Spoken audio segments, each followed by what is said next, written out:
Hello. After a rough patch of moving across the globe, I've finally somewhat settled in and hunkered down to squeeze out some content. Though I've brought over most of my usual audio equipments, the room I'm currently recording in isn't optimized, so I apologize in advance if the audio isn't up to par. Nevertheless, we are back with another Casually 100 video. This time venturing deep into PokéPark, where friendships lie shattered, and motion controls remain the defining factor between a satisfying win and a controller-breaking loss. This game was originally released in 2009 in Japan and the next year for the rest of the world, with North America surprisingly pulling the last straw of the bunch. It's quite rare to see Australia beating release times compared to Europe and North America, so this is a rare Aussie W. Before we proceed with the main video, this is usually the part where I read out my call to action segment. But with me still in the process of moving, I have abandoned my PC and I've left behind the majority of my scripts. So I'll just go with a classic. Don't forget to fiddle with the sub and like button if you fancy the content. By doing so, the algorithm will be fiddled, which in turn helps the channel out greatly. The game opens with Pikachu's close friend group strutting about town, before eventually falling down a convenient and mysterious portal on the floor. We then received a vision from Mew, informing us that the Sky Prism had shattered into 14 pieces. They have fallen all over PokéPark, and Mew trusted us with the mission of recovering all the pieces. Upon waking, we met Chatot, a Pokemon species who had been given the role of a guide for at least 2 spin-off Pokemon games. The bird taught us how to move, dash, and jump, and we ran into the Snorlax. Yours truly, who apparently had forgotten how his own keyboard works, accidentally pressed the keyboard shortcut to stop the OBS recording. You didn't miss much, only Pikachu thunderbolting the Snorlax. We moved zones into the Meadow Zone, where we found our friend Chikorita. Chikorita told us about the attractions in the park, with the first one being Bulbasaur's Daring Dash. Meadow Zone's keeper, Venusaur, had apparently banned everyone from playing attractions, so we played this one in secret. In summary, Bulbasaur was running a race equivalent of a fight club. We won the race rather easily and broke the bonus record, resulting in us getting some berries from this accomplishment. These berries are the main currency in PokéPark, which are required to use the services scattered around the zones. With the completion of the Daring Dash attraction, Bulbasaur was now our friend, and he gave us a present piece as well. Trico and Mankey came and abducted Chikorita, so unfortunately, we had to go and save this rather useless grass starter. I am absolutely ready to get flamed by the Chikorita mains. We confronted Trico over the Chikorita abduction, which resulted in a challenge over at the Daring Dash attraction. We had to clear Turtwig's bonus time. Not a problem. We befriended the Sinnoh starter by bonking him in a game of chase and cleared the attraction with rigorous shaking. Back at the bridge, we encountered the Mankey next, who introduced us to the battling mechanics. At this stage, we had 2 moves, Thunderbolt and Dash, and the battles in this game enabled us to move in real time. It was left up to us to actually dodge enemy attacks, a quite exciting change. It's not the most difficult thing in the world though. We took the time to play hide and seek with this Oddish, and I believe that wrapped up most of the skill games available in PokéPark. We were only able to befriend the Pokemon in the overworld through these activities, although some can only be befriended through completing attractions. In any case, we bribed the gatekeeper Krogong with berries and gained access to Venusaur's lair. The big old Venusaur refused to let Chikorita go because we broke the rules and played attractions, so we had to prove ourselves and beat Krogong and Spearow in some skill games. Before continuing with the story, we went around Meadow Zone to befriend all the Pokemon there at that point. None of them were too tough, but this Leafeon definitely gave us the most trouble. We weren't able to upgrade any of our moves yet by this point, so chasing this evolution around the zone was a good challenge. We were able to catch up in the end though, ultimately befriending the Leafeon. There was also the fetch quest for the Bidoof, which was a slightly tedious task. Back to the big flower Pokemon. After a short back and forth between our party and Venusaur, we finally got the chance to play his attraction, Venusaur's Vine Swing. It didn't take too long for us to beat, and we learned that Venusaur was having a beef with Empoleon and Blaziken, the keepers of the other zones. We befriended some more Pokemon after that, and headed over to the meeting place, a sort of a hub for the group. The meeting place housed move upgrades for our yellow friend here.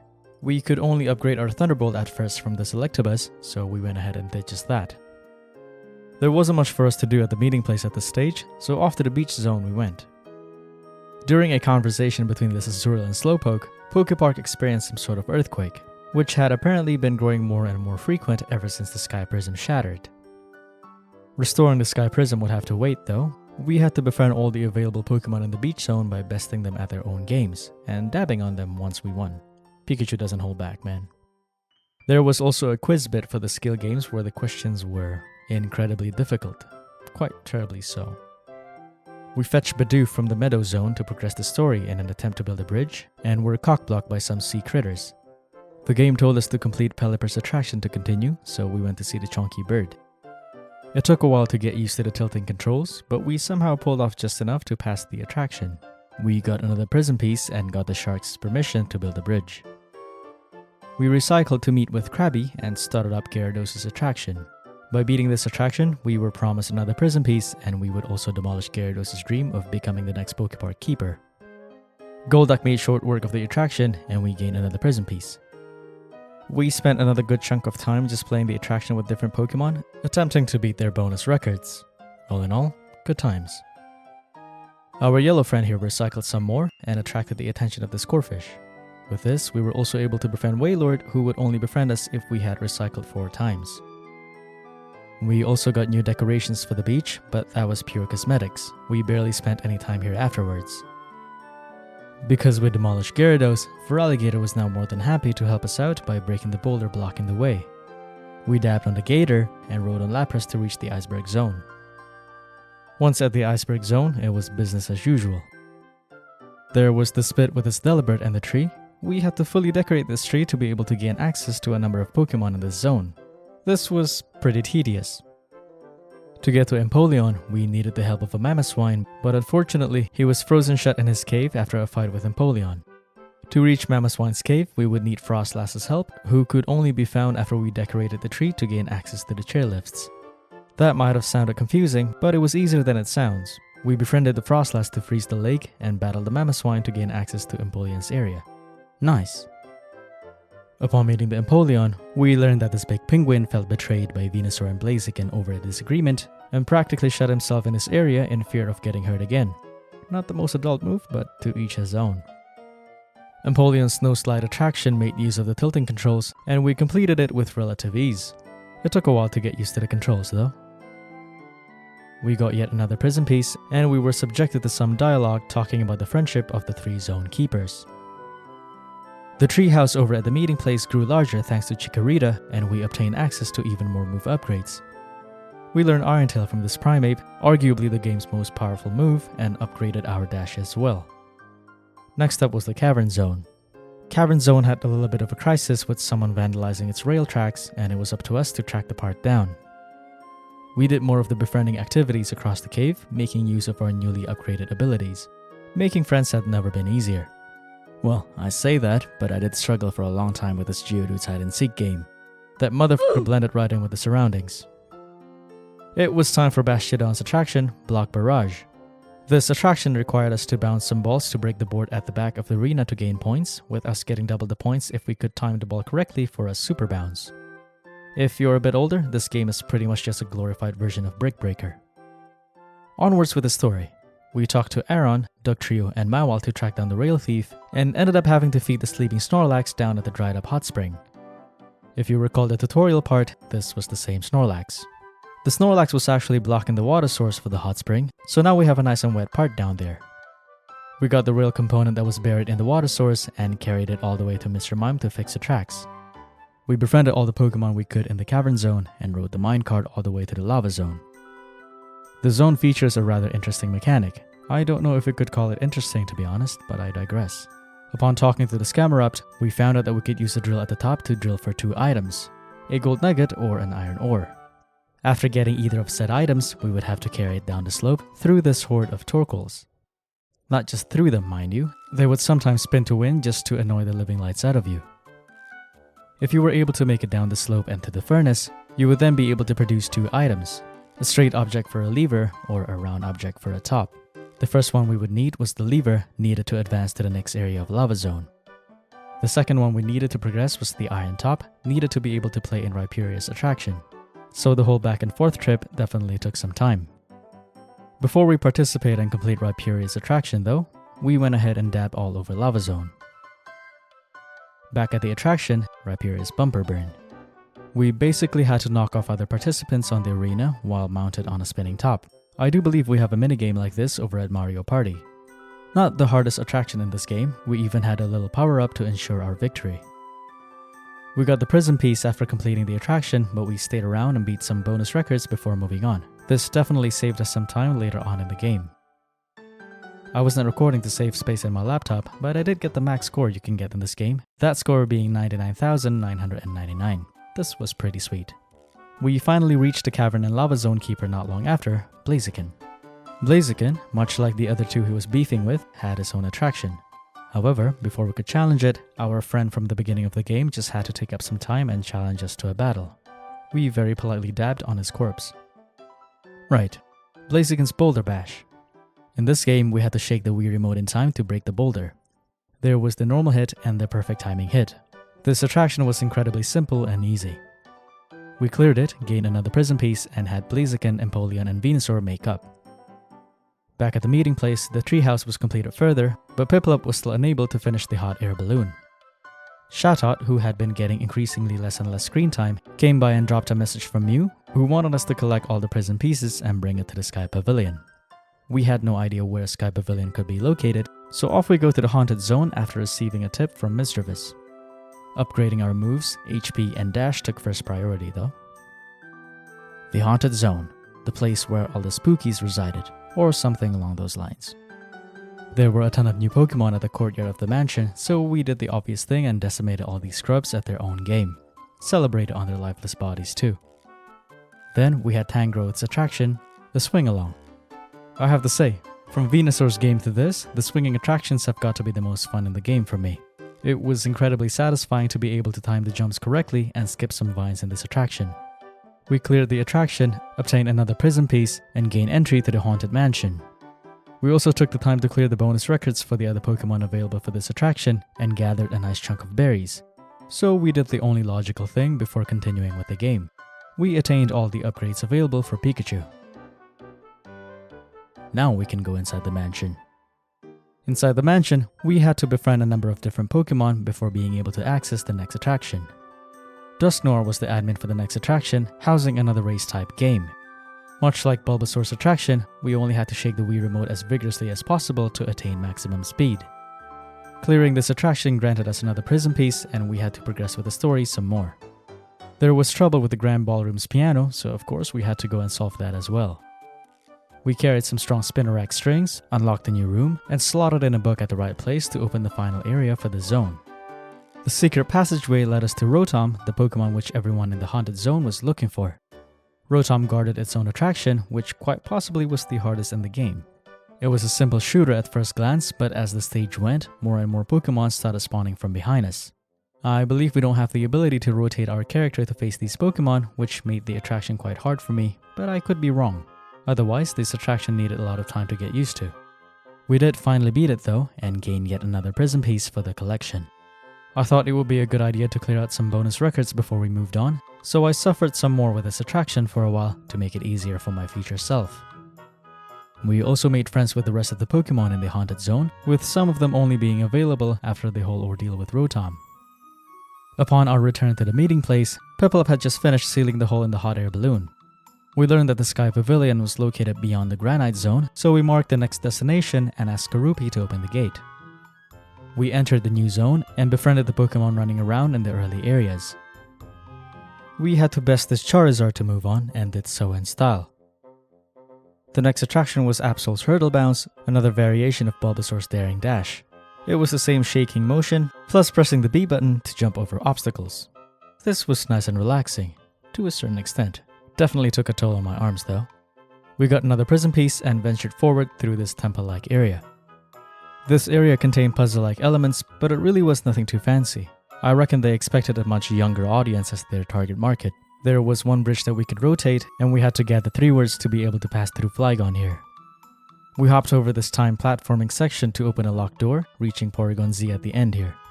We aced the quiz in one go and received one of the secret words. With the first secret word, we were able to pass through the Bronzor guarding the eastern side of the map and reach Electivire. Oh yeah, did you know that other Pokemon started calling us Lightning Strike because of our good deeds in the PokéPark? We turned off this fire contraption and rode in a rope cart with very questionable integrity and got to another obstacle hop skill game. Yeah, no, this one was pretty hard. I had a hard time trying to recenter the point of view, it felt really clunky at times. But we did eventually get to the end to Togekiss before the timer ran out and dabbed on the flying egg. With this accomplishment, we got another secret word. The Togekiss told us that Snorlax in the Cavern Zone had the final secret word, so we flew on right over with Drifblim. Apparently, Snorlax was just waiting to test us this whole time. The nerve of this chunky boy. Back at the Granite Zone, the Flygon allowed us to pass and we beat him in a skill game as well. Before challenging the obvious attraction over at the left side there, we spent a fair amount of time befriending all the Pokemon clumped up over at this small area. Once that was done, we headed on over to Salamento's attraction, Air Ace. I actually skipped through the instructions for this attraction and just jumped right in like a real gamer would. So through my absolute brilliance, I actually didn't know you can shoot the targets from afar. I found out much later. Without shooting, we did manage to get Taylor's bonus record and we cleared the attraction with Flygon. That's gotta be just a little bit impressive. We got the new prism piece and found out shortly after that we could actually shoot the targets at this attraction. A fair bit of time was spent clearing the other Pokemon's bonus records, and we finally made our way up to the next area at the Granite Zone after talking to this Jumpluff. The Blossom Stunning Guard told us to see Shaman if we wanted to go to the Sky Pavilion, but we had our priorities: friendship, and disrespecting other Pokemon upon winning at their games. There weren't too many Pokemon at this penultimate area, we had to go ahead and continue the story not long after. Shaman told us some mirror is missing, and this Mareep told us the same thing, except the sheep actually told us where it landed. Apparently, the mirror had landed on the meeting place's big tree during one of the tremors, so we quickly went back down and fetched the mirror. The balloon that we would use to go to the Sky Pavilion was finished, we grabbed the mirror at the top and walked slowly to the dais. No, really, this was the fastest we could go. We placed the mirror on the dais, causing the mirror to reflect light off to the sky, effectively calling Rayquaza down for the last attraction, the Balloon Panic. This attraction was definitely the longest out of all of them, but I honestly found it pretty fun. We had to tilt the Wii Remote to get past the first part while collecting rings Sonic style, and the second part was a target shooter. It took some time to adjust, but we cleared this attraction on the first try. We spent a while breaking bonus records for the completionist side of this run and moved on with the story. The game prompted us to talk to Shaman again, who needed the Gracie Day of Flowers to bloom in order for it to be able to guide us to the Sky Pavilion. We got some sort of watering can from Blossom and doused some plants, enabling Shaman to transform into its sky form. Shaman obviously underestimated our inability to fly, but joke's on him. We have a balloon. The quartet reached this floating island dubbed the Sky Pavilion, with Charmander noting that Mew can very well alter its appearance. Well, if you're a super sleuth like yours truly, you would notice right away that after talking to all of our friends here, you will find two Piplups. Talk to both Piplups to oust Mew's disguise, and we could challenge Mew at multiple skill games. The first one was a grand obstacle hop. Again, the camera gave me more trouble than the actual course. Thankfully, we were still able to do this on the first try. Pikachu dabbed for the first victory, then Mew wanted to battle us. This was a series of 3 battles, but if you have upgraded all of Pikachu's moves, I doubt you'll have any trouble clearing these. Mew transformed into a Magmortar first, then a Garchomp, where Iron Tail is probably the best move of choice here. And lastly, we had Tyranitar. We combined all 3 offensive moves available and finished the battle unscathed. Unfortunately, Mew still wanted to play chase, and this was very short-lived as well. Catch Mew with a Thunderbolt to stop it, and dash to finish. The group returned all the prism pieces to restore the Sky Prism, and we were finally able to restore peace back to PokéPark. The final cutscene played out, and we watched the fireworks our friends had set up. For the post-game, before entering all the passwords, I wanted to complete everything that was available first. We went back to the Meadow Zone and befriended all the Pokemon we missed, like this Magikarp and Lotad here, and got all the bonus records on all the attractions. There isn't much to talk about here, really. It's mostly a repeat of what we've done for the main story, but more tense because we had to beat times that were getting increasingly harder. I think the hardest attraction to complete was Gyarados' Aqua Dash. To be precise, it was Manaphy's Run. This took the most time for me because we really had no room for error. While we didn't have to hit all the dash flags, we had to make absolutely precise turns if we wanted to break the 18 seconds 50 record. I came so close too many times before actually successfully breaking the record. Other than this, the other attractions were good fun. It was a nice and relaxing time over at the PokéPark. A definitely enjoyable experience in contrast to some of the Nuzlockes I've done. We finished all the bonus records minus the locked Pikachu ones, and it was time for the passwords. The passwords enabled Pikachu to get his own balloon, surfboard, and snowboard, making it possible for us to finally have Pikachu participate in some of the attractions he had to miss out on before. We broke the bonus records and put in the other passwords. These passwords enabled Celebi, Groudon, Darkrai, and Jirachi to spawn, but we didn't have to input these to befriend them. It was also possible to befriend them by beating all the bonus records in their respective attractions. As you can see here, I got all 193 friends before inputting all the passwords. With that said, I'm not actually sure on what would count as a 100% completion of this run, so I entered them anyway and played their skill games as well. After that, I believe there was nothing else that we could do. We have fully completed the game, adding another one to our collection. I hope you had fun watching this video. I surely did while playing this game. I also hope you have a great rest of your day, and I'll see you in the next one. Take care.